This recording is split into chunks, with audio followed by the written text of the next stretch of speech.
Hi, and welcome to Making Waves on Purpose. I'm Jeff Senny, and today we're going to be joined by Momo Mahadav. He is the president and CEO of Maala, the Business for Social Responsibility organization in Tel Aviv, Israel.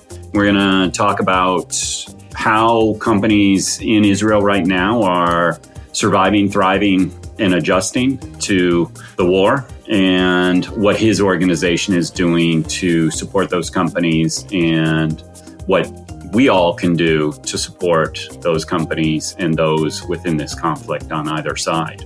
So I'm so grateful that Momo was able to join us and shared his thoughts, and obviously a grim and terrible time, but yet our talk, he found some really bright spots to talk about ways in which he was proud that companies were responding and what they were doing. And hopefully this all leads to a better place for everyone.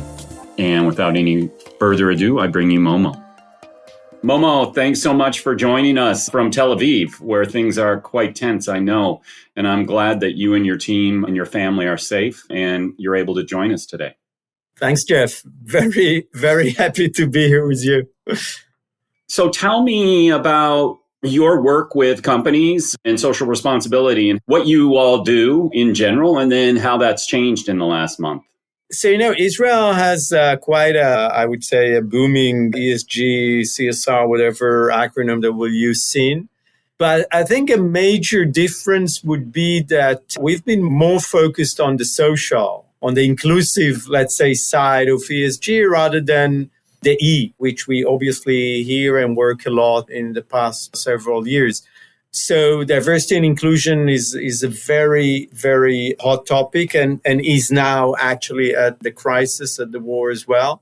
Giving back to the community is something that is very rooted in the Israeli culture. And I think Israelis expect companies to do more here, help with education, help sort of disempowered communities, people in need, et cetera, And one of the things that we usually say that is less kind of dominant here is, let's say, the written part, the reports, the structures, the blueprints, all of those things that occasionally give the impression that the ESG scene here in Israel is behind, which I'm not sure this is necessarily the case, but you might get that impression if you just follow, let's say, the more formal aspects of ESG. I think that's really interesting because right now you hear so much blowback, at least in the United States, about reporting and how it's become too onerous, which I think is a little overblown in the sense that, like, we as the corporate responsibility or ESG community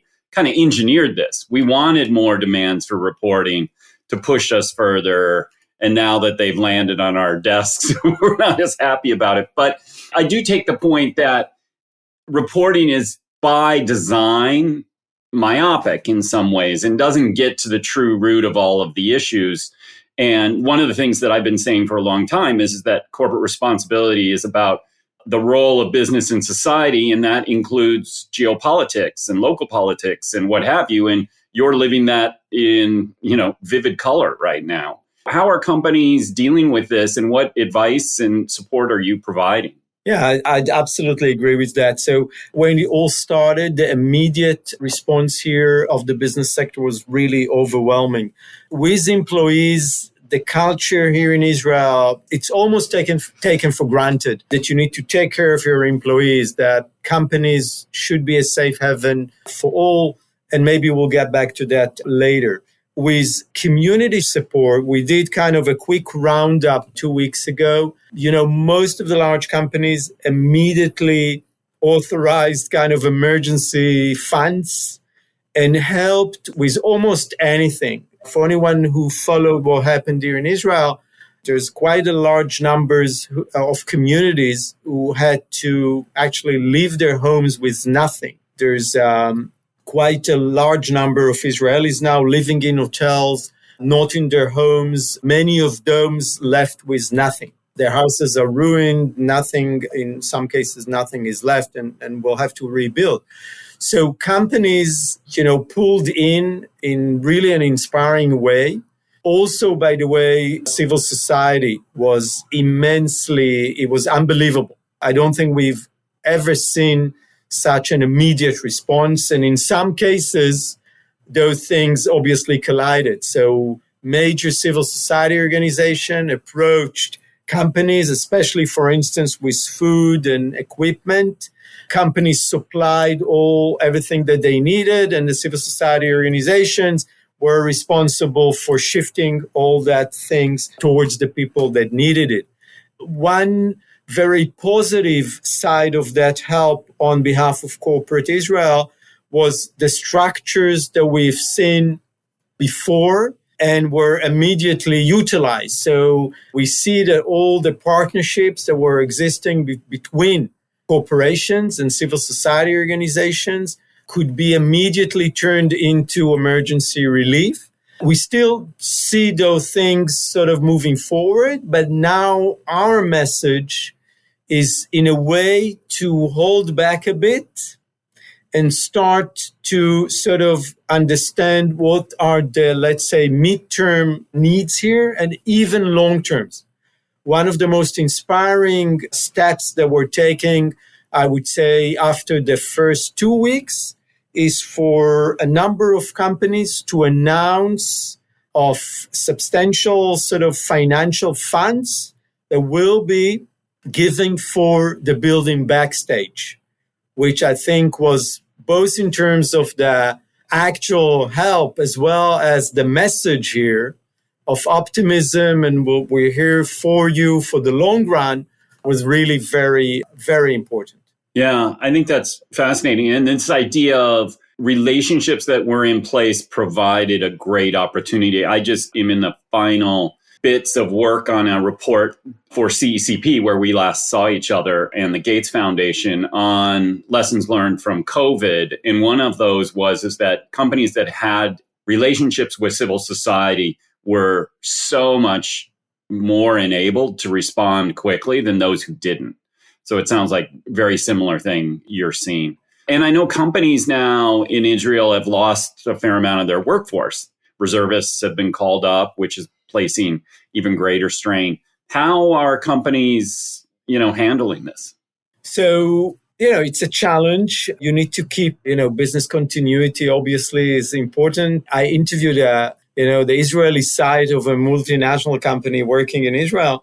And as part of what gave them, purpose at this difficult time was the fact that they feel that they must prove to sort of the global HQ that they can manage even now, that businesses will prevail. And again, that was a very optimistic, I saw that an empowering kind of message. So this is sort of very dominant, I think, in the thoughts of all companies that we're in touch with. In a way, it's even, even in terms of supporting your employees, giving work. Again, something that a CEO was telling me, we really make it a point of making sure that all employees have work, even those employees that their part of work is now, let's say, they're in sales, for instance, they're less sales, but we still make sure that they have things to do because we know that helps them continue and it supports their well-being at this very difficult time. So there's many companies have quite a substantial number of employees being recruited to Army Reserve Service. Other companies have found their site being either attacked or civilians were evacuated, so employees can't get to work. We've seen really heartwarming initiatives here, like internal support centers for employees and their families to help employees make it to work after all, even if the family struggle. We've seen calls for employees to volunteer internally. So a company was kind of saying, all management teams, all people from the center, for instance, in Tel Aviv, took some days and went to work in the factories in the south of Israel or other areas. And we've even saw calls for appeal. For instance, now I've just finished a call on trying to mobilize volunteers for agriculture, which is really sort of suffering from a lack of working hands at the moment. So it's really heartwarming to see all those things. And in a way, you see that companies, I think, are really quite rightly proud in the fact that they still able to maintain that business continuity to help make sure that, the shelves are full, that everyone has what they need in terms of population in Israel. You talked a little bit about how companies are a safe haven for really diverse populations. It sounds like maybe some of these volunteering and some of these other efforts are ways in which to activate on that kind of diversity and inclusion. Is that right? Yeah, absolutely.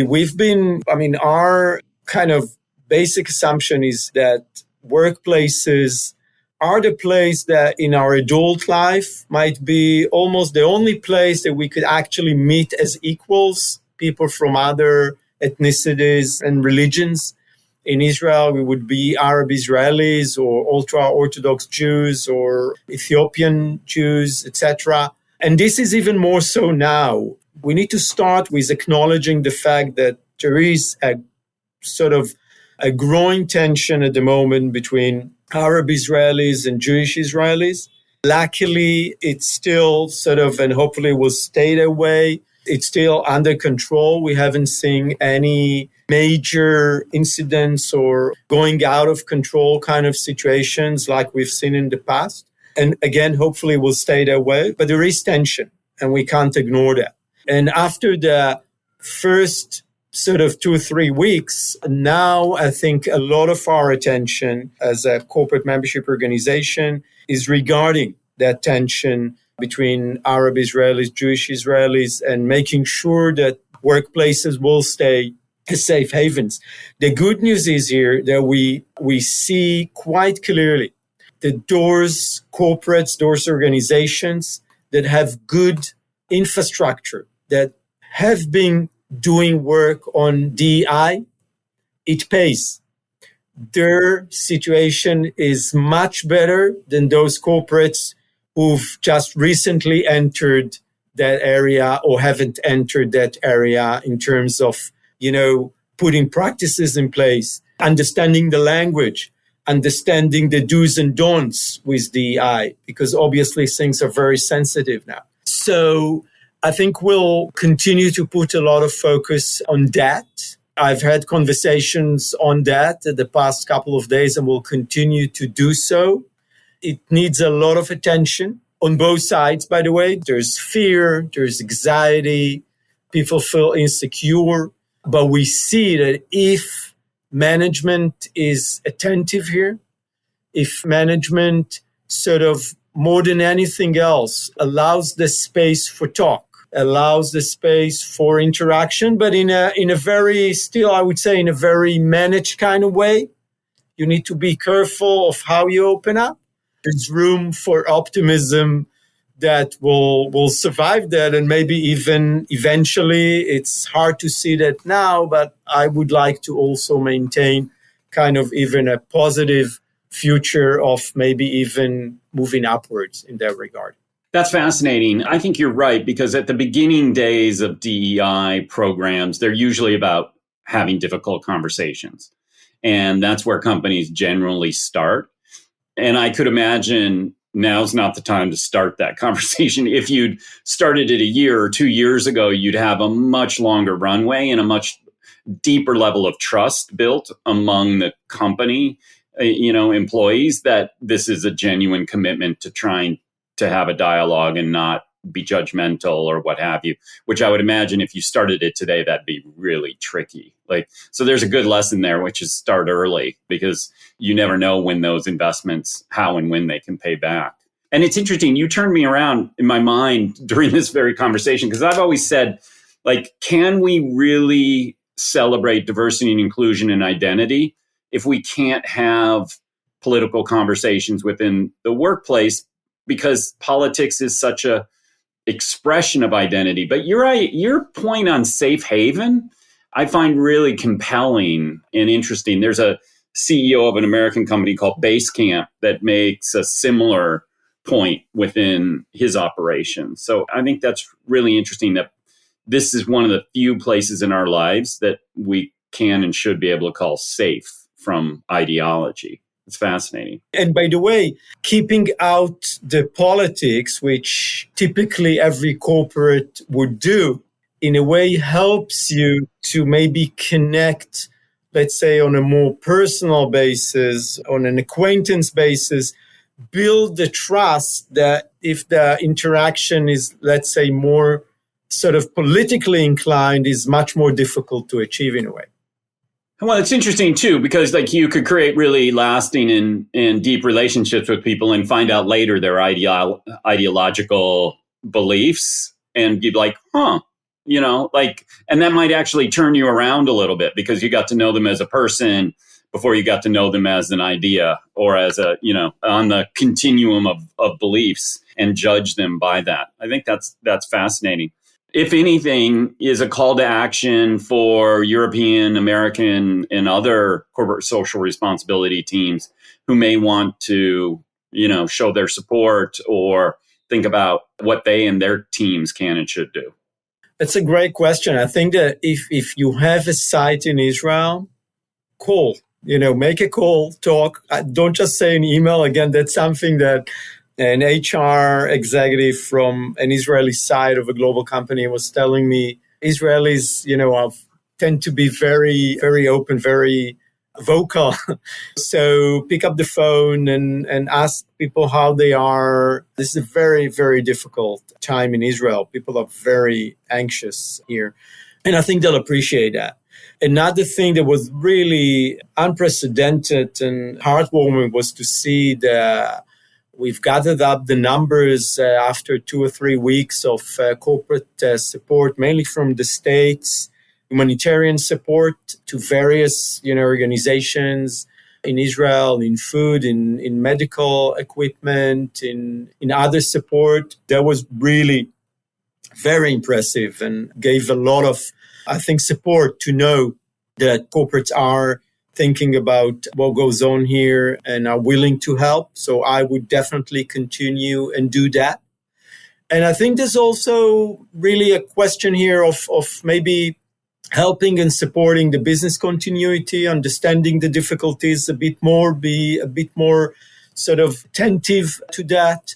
Ask about what goes on in terms of Arab Israelis, diversity and inclusion. And again, be very open. We need to go beyond this is not the time for, great theories. You really need to be very practical and help with immediate concerns.